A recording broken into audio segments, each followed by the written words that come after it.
निशोथ की बीमारी, किसी किसी को पूरे शरीर में सूजन हो जाती है, किसी को चेहरे पर सूजन हो जाती है, किसी को पैरों में सूजन हो जाती है, किसी को घुटनों में, पूरे शरीर में कहीं ना कहीं सूजन रहती है। सूजन के दो तीन बड़े कारण हैं। एक, शरीर में कहीं पर भी सूजन हो रही है तो ये इंडिकेशन है, संकेत है कि आपके शरीर में अंदर कहीं ना कहीं कोई इन्फेक्शन हो रहा है। तो पूरे शरीर में कहीं पर भी यदि इन्फेक्शन होगा तो वहाँ स्वेलिंग होगी। फेफड़े में इन्फेक्शन होगा तो फेफड़े में स्वेलिंग हो जाएगी। नस नाड़ियों में कहीं पर अंदर कुछ गड़बड़ चल रही है तो वहाँ स्वेलिंग हो जाएगी। घुटने में कहीं गड़बड़ हो रही है तो वहाँ स्वेलिंग हो जाएगी। हड्डियों में कहीं गड़बड़ चल रही है, मांसपेशियों में कहीं गड़बड़ चल रही है तो वहाँ स्वेलिंग हो जाएगी। पैरों में यदि स्वेलिंग हो रही है तो उसके का एक बड़ा कारण है कि आपकी कहीं किडनी कमज़ोर पड़ गई है। किडनी गड़बड़ होने से पैरों में अक्सर स्वेलिंग हो जाती है। और थायराइड के कारण से भी स्वेलिंग आ जाती है। तो थायराइड एक बड़ा कारण है स्वेलिंग के लिए। लीवर और किडनी कमज़ोर होना ये एक बड़ा कारण है स्वेलिंग के लिए। और बॉडी में कहीं पर भी इन्फेक्शन होता है तो उससे स्वेलिंग होती है। तो सबसे पहले आप अपने इम्यून सिस्टम को अच्छा कीजिए। कपालभाति प्राणायाम करने से लीवर, किडनी और थायराइड एक साथ अच्छे हो जाते हैं। कपालभाति और अनुलोम विलोम प्राणायाम जो करते हैं उनको किसी भी तरह की शरीर में सूजन नहीं होती है, उनको स्वेलिंग की प्रॉब्लम नहीं होती। इसलिए कपालभाति 10-15 मिनट रोज कीजिए। अनुलोम विलोम प्राणायाम कीजिए, इससे आप सभी तरह की स्वेलिंग से बचेंगे। स्वेलिंग का एक सामान्य कारण होता है वाटर रिटेंशन, शरीर में पानी ज़्यादा रुक जाता है। उसका भी कारण किडनी होती है। किडनी ठीक रहेगी तो पानी आपके शरीर में ज़्यादा नहीं रुकेगा। और उस वाटर रिटेंशन के लिए ज़रूरी होता है कि आप फिर ऐसी चीज़ों का सेवन करें जिससे कि शरीर का पानी निकलता है। एक तो नमक ना खाएं, थोड़े दिन के लिए नमक बंद कर दीजिए, उससे आपकी किडनी भी अच्छी होगी, लीवर भी अच्छा होगा और थायराइड के लिए भी लाभप्रद होता है। और ख़ास बात यह है, आप जब नमक नहीं खाते हैं तो आपके शरीर का जो पानी है वो एक्सेस वाटर है वो अपने आप निकल जाता है। आप देखना, जिस दिन आप उपवास करते हैं, जिस दिन नमक नहीं खाते हैं, उस दिन आपको ज़्यादा पेशाब आता है और शरीर पे कहीं पर भी सूजन होगी अपने आप ही खत्म हो जाती है। तो जिनको स्वेलिंग है वो नमक के सेवन से बचें और कुछ दिन नमक बंद कर दीजिए, ज़्यादा स्वेलिंग रहती है आपको तो। फिर जो है जो मूत्र चीज़ें हैं उनका सेवन करें, जैसे जौ का आटा, तो आप जौ का दलिया बना करके खाएं, जौ की रोटी बना करके खाएं। किसी भी रूप में आप जौ की धानी बना करके खाते हैं तो जौ का सेवन आप करते हैं तो उससे जो है आपकी स्वेलिंग कम हो जाती है। जो भी गोखरू है, पुनर्नवा है, वरुण की छाल है, ये सब चीज़ें आपको पेशाब जो है ठीक से हो इसके लिए मदद करती है। तो गोखरू का पानी आप पीते हैं, उससे आपकी स्वेलिंग दूर हो जाती है। पुनर्नवा का क्वाथ बना करके पीते हैं, उससे आपकी स्वेलिंग दूर हो जाती है। वरुण छाल आप पीते हैं, इससे भी आपकी स्वेलिंग दूर हो जाती है। निशोथ है, मकोई है, ये सभी स्वेलिंग को दूर करते हैं। पुनर्नवा रिष्ट पीने से शरीर की सूजन दूर होती है। पुनर्नवादी मंडूर 1-1, 2-2 गोली खाने से भी स्वेलिंग दूर होती है। और सर्वकल्प क्वाथ, वृक्कदोषर क्वाथ, लीवर और किडनी की प्रॉब्लम के कारण से आपके शरीर में स्वेलिंग है तो सर्वकल्प क्वाथ और वृक्कदोषर क्वाथ 1-1 चम्मच इसको काढ़ा बना करके पी लीजिए तो आपकी स्वेलिंग दूर हो जाएगी। यदि किडनी की प्रॉब्लम के कारण से आपके शरीर में सूजन है तो फिर किडनी का पूरा इलाज लीजिए। छोटी अंगुली के टॉप पर दबाइए और हथेली के बीच में दबाइए। हथेली के बीच में और छोटी अंगुली के टॉप पर दबाते हैं तो इससे आपकी किडनी अच्छी हो जाती है। और किडनी को ठीक करने के लिए फिर आप सुबह नीम के पत्तों का रस, शाम को पीपल के पत्तों का रस, फिर वृक्कदोषर क्वाथ, वृक्कदोषर वटी, फिर गोक्षरादि गुगुल, चंद्र प्रभावटी, पुनर्नवादि मंडूर, इस तरह से आयुर्वेदिक उपचार भी करते हैं तो निश्चित रूप से आप स्वेलिंग से, सूजन से मुक्त हो जाते हैं। गठिया, आर्थराइटिस और रेमेटॉइड आर्थराइटिस, गाउट की प्रॉब्लम, ये ऐसी बीमारियां हैं जिससे लगभग दुनिया का हर दूसरा व्यक्ति पीड़ित है। और उम्र के आखिरी पड़ाव में तो अक्सर ये प्रॉब्लम सभी को हो जाती है।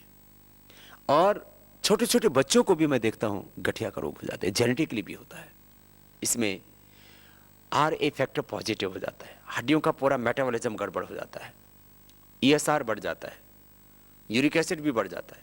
यूरिक एसिड बढ़ने से दर्द होता है, ईएसआर भी वो जो अंदर जो इन्फेक्शन होता है तो वो भी बढ़ जाता है, और आर फैक्टर पॉजिटिव होने से फिर हड्डियां टेढ़ी मेढ़ी हो जाती है, ऑस्टोब्लास्ट और सकास सेल्स का इम्बैलेंस हो जाता है, और बोन फॉर्मेशन, बोन रिजोर्शन पूरी तरह से गड़बड़ हो जाता है, माने हड्डियों का मेटाबॉलिज्म पूरा डिस्टर्ब हो जाता है। इसके लिए क्या करें?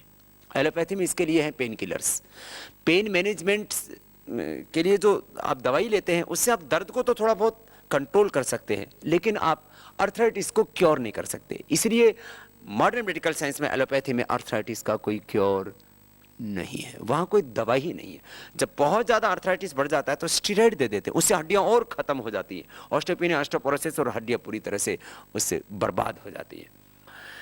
जब बहुत ज़्यादा अर्थराइटिस बढ़ जाता है तो जो कैंसर में दवाएं देते हैं वही अर्थराइटिस के रोगियों को देने शुरू कर देते हैं। अर्थराइटिस जब ज़्यादा बढ़ जाता है तो एक एक जोड़ पर सूजन आने लगती है, फिर गांठें पड़ जाती हैं, इसलिए इसको गठिया बोलते हैं, और व्यक्ति की ज़िंदगी ठहर जाती है। क्या करें? इसके लिए एक दो घरेलू उपाय। मेथी रात को भिगो करके सुबह खाली पेट उसको खा ले, अंकुरित करके खा ले, उससे ज़्यादा गर्म भी नहीं लगती, नहीं तो किसी किसी को मेथी गर्म पड़ती है। हल्दी मेथी सौंठ का पाउडर करके खा लें, एक एक चम्मच सुबह शाम, जितना अनुकूल आए उतना ले लें। जिनको अल्सर हो, जिनको एसिडिटी बहुत ज़्यादा होती है, जिनको बवासीर हो, उनको ये जो उपाय है हल्दी मेथी सौंठ का, ये समझ के करना चाहिए, थोड़ी मात्रा में इसको लेना चाहिए। लहसुन भी एक दो कली सुबह खाली पेट खा सकते हैं। मोथा घास उसका पाउडर करके एक एक चम्मच लिया जाता है, वह बहुत ही लाभप्रद होता है गठिया के रोग के लिए। गठिया के रोग के लिए एलोवेरा का जूस ज़बरदस्त लाभ करता है। यद्यपि गठिया के रोग के लिए हम महावात विध्वंसन रस, प्रवाल पिष्टि, बृहत्वात चिंतामणि, पुनर्नवादि मंडूर, योगराज गुग्गुल, सिंहराज गुग्गुल, त्रयोदशांग गुग्गुल, इस तरह से अलग अलग प्रकार की औषधियाँ प्रयोग में लाते हैं। सामान्य रूप से किसी को भी जोड़ों में दर्द होता है तो हम एडवाइस करते हैं कि आप योगराज गुग्गुल एक एक गोली ले लीजिए, चंद्रप्रभावटी एक एक गोली खा लीजिए, और शिराजित रसायन एक एक गोली का प्रयोग कर लीजिए। तो चंद्रप्रभावटी, योगराज गुग्गुल, शिराजित रसायन, ये हम अक्सर जिनको भी जोड़ों में दर्द होता है, गठिया की प्रॉब्लम होती है, अर्थराइटिस होता है, रोमेटॉइड अर्थराइटिस की प्रॉब्लम होती है, उन सभी को हम सजेस्ट करते हैं सुबह शाम, अथवा दिन में 3 बार, सुबह दोपहर शाम, ये गोलियां खिलाते हैं हम। इससे लाभ होता है निश्चित रूप से अर्थराइटिस के रोगियों को। और जब बहुत ज़्यादा अर्थराइटिस बहुत क्रिटिकल कंडीशन में होता है, माने आर ए फैक्टर यदि 20 तक होता है तो ये नॉर्मल माना जाता है, 20 से नीचे नॉर्मल माना जाता है। यूरिक एसिड 7 से नीचे होता है तो नॉर्मल माना जाता है। ईएसआर 15 से नीचे होता है तो नॉर्मल माना जाता है। लेकिन जिनको ये रोमेटॉइड अर्थराइटिस की प्रॉब्लम, गठिया की प्रॉब्लम होती है, उनका ये आर ए फैक्टर 500 तक पहुंच जाता है। ऐसी परिस्थिति में हम उनको महावात विध्वंसन रस 10 ग्राम, प्रवाल पिष्टि 10 ग्राम, फिर उसमें मोती पिष्टि, मुक्ता शुक्ति भस्म देते हैं, गोदंती भस्म भी देते हैं किसी किसी को, और उसको पुनर्नवादि मंडूर भी देते हैं। बृहत्वात चिंतामणि 1 से लेकर के 2-3 ग्राम तक महीने में प्रयोग कराते हैं। तो ये जो मैंने आपको औषधियाँ बताई, इनका पाउडर करके और सबको जो है 1 महीने में इसकी पुड़िया बना करके सुबह शाम देते हैं। इसको वैद्य की परामर्श के अनुसार ले सकते हैं। तो ये लाभ करती हैं सब औषधियाँ। इसमें 10 मूल क्वाथ भी देते हैं, पिड़ंत क्वाथ भी उबाल करके पिला देते हैं, बहुत से उपाय हैं। निर्गुंडी का रस पिला देते हैं, वह भी बहुत लाभप्रद होता है जोड़ों के दर्द के लिए। लेकिन इसमें एलोवेरा का जूस, मैंने कहा, ये अद्भुत होता है। 4-4 चम्मच एलोवेरा का जूस 2 या 3 बार पिया जाए। खट्टी चीज़ों का परहेज कराते हैं, उनको नहीं खाने देते हैं, और खान पान पर थोड़ा सा नियंत्रण रखते हैं, भारी चीज़ों से बचते हैं, और प्राणायाम नियमित रूप से करते हैं। कपालभाति, अनुलोम विलोम हम आधा घंटा करा देते हैं जब आर्थराइटिस बहुत क्रिटिकल कंडीशन में होता है। तो कपालभाति, अनुलोम विलोम करने से आर इफेक्ट पॉजिटिव से नेगेटिव आ जाता है, यूरिक एसिड एकदम नॉर्मल आ जाता है, ईएसआर भी एकदम नॉर्मल आ जाता है, और गाउट की प्रॉब्लम तो दूर हो जाती है, ऑस्टियोपेनिया, ऑस्टियोपोरोसिस की प्रॉब्लम दूर हो जाती है, हड्डियाँ मजबूत हो जाती हैं। बहुत ज़बरदस्त लाभ होता है। कपालभाति, अनुलोम विलोम, प्राणायाम अर्थराइटिस के रोगियों के लिए बहुत ज़रूरी है। और जब जोड़ों में दर्द बहुत ज़्यादा होता है, हाथों में, पैरों में, तो ये हाथों में भी जो पीछे की चैनल्स होते हैं अंगुलियों के, इनमें ऐसे ऐसे दबाते हैं, और पैरों में भी ये जो पीछे के ये जो चैनल्स होते हैं इसमें दबा देते हैं, तो इससे कहीं पर भी जो दर्द होता है उसमें विशेष रूप से लाभ होता है। ये मास्टर पॉइंट होता है रिंग फिंगर के टॉप पर, यहाँ से दबाते हैं तो इससे भी ज़बरदस्त लाभ होता है अर्थराइटिस के रोग में। और हमने अर्थराइटिस को मात्र कंट्रोल ही नहीं किया, हजारों नहीं, लाखों नहीं, करोड़ों लोगों का हमने अर्थराइटिस योग, आयुर्वेद के प्रयोग से और प्राकृतिक चिकित्सा से क्योर किया है। सोरायसिस और एक्जिमा ऐसे रोग हैं जिनका मॉडर्न मेडिकल साइंस एलोपैथी में कोई इलाज नहीं है। सोरायसिस में चमड़ी शरीर की बार बार उधड़ने लगती है, गोल गोल चकत्ते बन जाते हैं, हाथों में, पैरों में, पीठ में, पेट में, पूरे सिर में फैल जाता है। पहले चेहरे पर नहीं होता था, आजकल तो चेहरे पर भी हो जाता है और इतनी भयंकर खुजली होती है आदमी सह नहीं पाता और कई बार तो आत्महत्या तक करने की सोच लेता है। स्टेरॉइड लेकर के और कई तरह की जो है मलहम लगा करके आदमी कुछ दिनों तक तो कंट्रोल कर लेता है, फिर ये प्रॉब्लम हो जाती है। मैंने 10-10, 20-20, 30-30, 40-40, 50-50 साल तक लोगों को तड़पते बिलखते देखा है सोरायसिस से। एक्जिमा भी ऐसे ही होता है, वो भी एक बार हो गया तो फिर बार बार वो होता है और जो है बढ़ता जाता है, हाथ पैर में जहाँ पे हो गया वहाँ काला पड़ जाता है, फिर और वो आगे आगे बढ़ता ही जाता है, पूरी चमड़ी को खराब कर देता है और वहाँ पर फ्रेश स्किन आ ही नहीं पाती है। क्या करें? एक तो प्राणायाम करें। सभी तरह के चर्म रोगों का मुख्य कारण है यकृत की विकृति, अर्थात हमारा लीवर कमजोर हो जाता है। मैंने देखा है जिनको 30-30, 40-40 सालों से, 10-10, 20-20 सालों से सोरायसिस की प्रॉब्लम थी, उन्होंने कपालभाति प्राणायाम आधा घंटा किया, आधा घंटा, और अनुलोम विलोम प्राणायाम भी 15-15, 20-20 मिनट किया।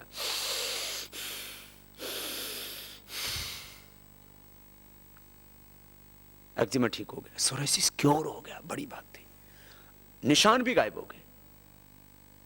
माने अद्भुत लाभ होता है प्राणायाम से। बस नमक और मीठा कम कर दें अथवा बंद कर दें तो बहुत अच्छी बात है। बैंगन बंद कर दें तो बहुत अच्छा रहेगा।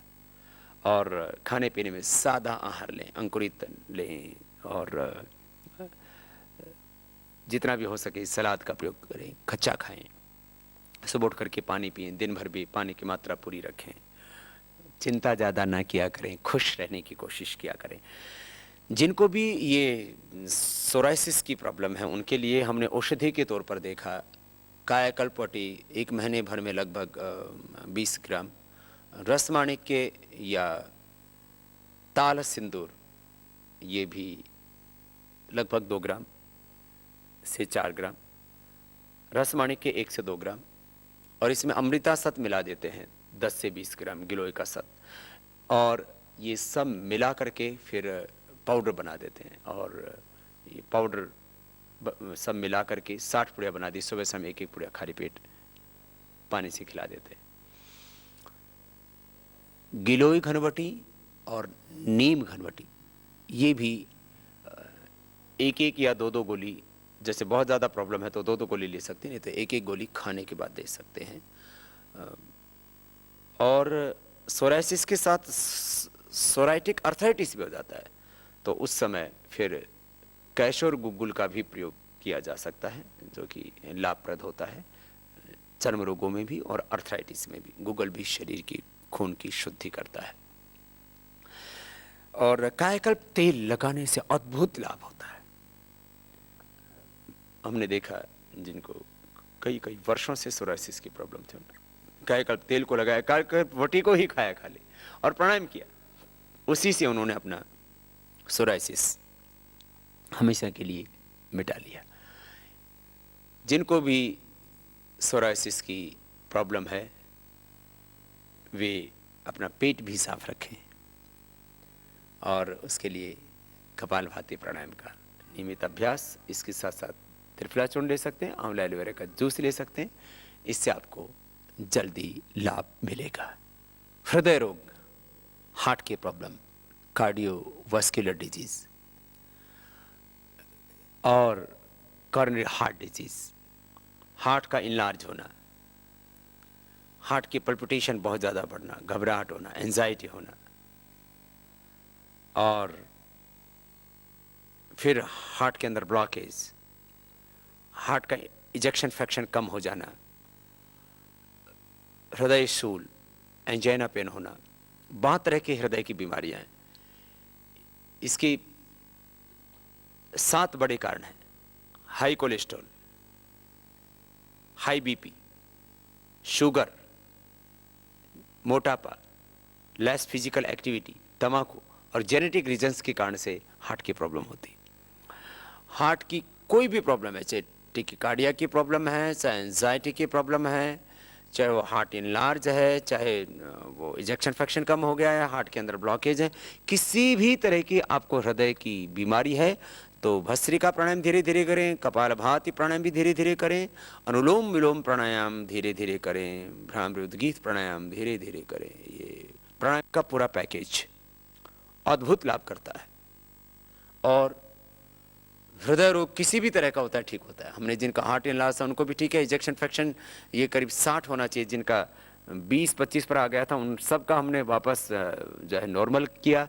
और सभी तरह के मेटल ब्लड प्लस से लेकर के तमाम तरह के हृदय के रोगों से हमने लोगों को मुक्ति दिलाई, प्राणायाम करवा करके। अर्जुन की छाल पिला करके, अर्जुन की छाल की चाय बना करके पी लेते हैं। अर्जुन की छाल 2-3 ग्राम ली और उसको करीब 1 गिलास पानी में पकाया और आधा ग्लास बच गया तब थोड़ा दूध डाल करके चाय की तरह पी लिया, और भी थोड़ा कम करके काढ़े की तरह भी उसको पी सकते हैं। किसी किसी को अर्जुन छाल थोड़ा सा गर्म लगती है अथवा उसे थोड़ा पीने में बकबकी लगती है तो उसकी धीरे धीरे मात्रा बढ़ा सकते हैं। दिव्य पेय के साथ, आयुर्वेदिक चाय के साथ भी उसको पी सकते हैं। अर्जुनारिष्ट 4-4 चम्मच खाने के बाद पी सकते हैं। हृदयामृत 2-2 गोली सुबह शाम, जो अर्जुन की छाल और दूसरी औषधियों से बनी होती है उसका भी बहुत ज़बरदस्त लाभ होता है। हृदयामृत 2-2 गोली सुबह शाम ले लें।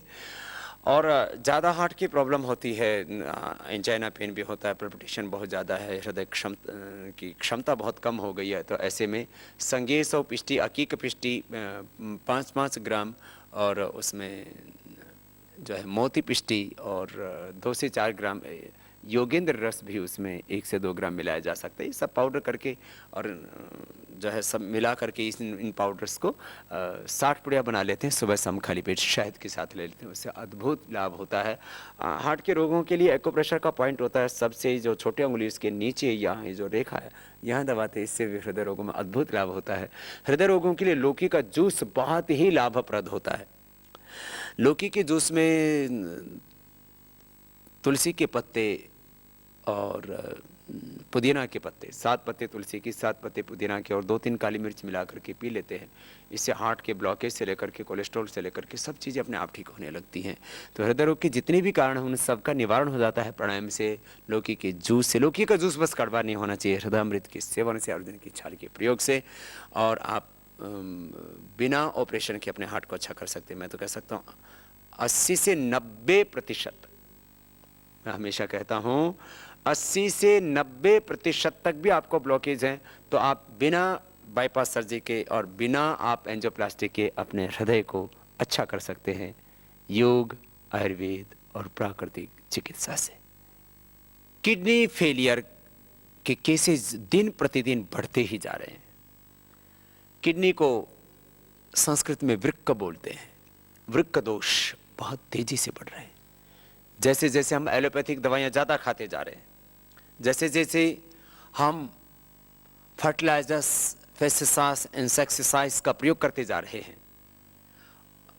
इससे एक तरफ यूरिया, डीएपी और तमाम तरह के खतरनाक कीटनाशकों से, रासायनिक प्रयोग से जो हम खेती कर रहे हैं उससे किडनी का रोग बढ़ रहा है, बीपी, शुगर और कैंसर की बीमारी, इनफर्टिलिटी और चमड़ी के रोग, यहाँ तक कि मानसिक विकलांगता, विकलांग बच्चे पैदा हो रहे हैं। ये किडनी की प्रॉब्लम और इसका इलाज कोई नहीं है। जैसे ही आपका क्रिएटिनिन लेवल 1.5 से ज़्यादा जाता है तो समझ लो आपकी किडनी खराब होनी शुरू हो गई। 2-3 जब क्रिएटिनिन लेवल पहुंचा तो समझ लो आपको फिर डायलिसिस कराना पड़ेगा और बाद में किडनी को ट्रांसप्लांट करना पड़ेगा। लेकिन हम मैक्सिमम लोगों को किडनी ट्रांसप्लांट से बचा लेते हैं। एक तो प्राणायाम करवाते हैं, प्राणायाम करते ही एकदम से क्रिएटिनिन लेवल कंट्रोल आ जाता है, आपकी जो है निष्क्रिय हुए किडनी की जो कोशिकाएं हैं, सेल्स हैं, वो सक्रिय हो जाते हैं। कपालभाति प्राणायाम ये 5-10 मिनट से शुरू करके आधा घंटे तक करवा देते हैं। अनुलोम विलोम प्राणायाम ये भी आधा घंटा करवा देते हैं। बाकी 8 प्राणायामों का पूरा जो पैकेज है उसको करवाते हैं। सबसे छोटी उंगली के टॉप पर दबाते हैं और हथेली के बीच में दबाते हैं। जिनको ये किडनी फेलियर की प्रॉब्लम होती है उनका बीपी भी बढ़ जाता है, उनको फिर ये जो है रिंग फिंगर के टो पर भी दबाना चाहिए, ये भी बड़ा उसमें लाभप्रद होता है। जब बीपी बहुत ज़्यादा बढ़ता है किडनी के रोगियों का तो उससे और ज़्यादा किडनी फिर डैमेज होती है, इसलिए उनको मुक्तावटी भी साथ साथ खिला देते हैं। वृक्कदोषर क्वाथ 1-1 चम्मच और वृक्कदोषर बटी 1-1 चम्मच गोली, और पुनर्नवादी मंडूर आवश्यकता होने पर उसको चंद्र पतंजलि चिकित्सालयों से ले सकते हैं। सुबह नीम के पत्तों का रस, शाम को पीपल के पत्तों का रस 1-1 चम्मच पिला देते हैं, और हम देखते हैं कि जो निष्क्रिय हुए किडनी के जो सेल हैं वो सक्रिय होने लगते हैं, क्रिएटिनिन लेवल एकदम नॉर्मल आने लगता है। जिनका 14 पॉइंट तक पहुंच गया था उनको हमने ठीक किया, और यूरिया जो 40 से नीचे होना चाहिए, जिनका 100, 150, 200 तक पहुंच गया था उनको भी हमने नॉर्मल किया है। प्राणायाम नियमित रूप से करा करके और आयुर्वेद की औषधियाँ दे करके, इसमें प्रोटीन डाइट को थोड़ा कम कर देते हैं, नमक को तुरंत बंद कर देते हैं, नमक बंद करवा देते हैं, प्रोटीन डाइट कम करा देते हैं, दालें भी बंद करवा देते हैं, और हम देखते हैं उसका फिर जैसे ही वो इलाज शुरू करता है मैक्सिमम लोगों को हम किडनी ट्रांसप्लांट से बचा लेते हैं। और जो प्रारंभ में हमारे पास में आ जाते हैं उनको तो डायलिसिस के लिए भी नहीं जाना पड़ता। डायलिसिस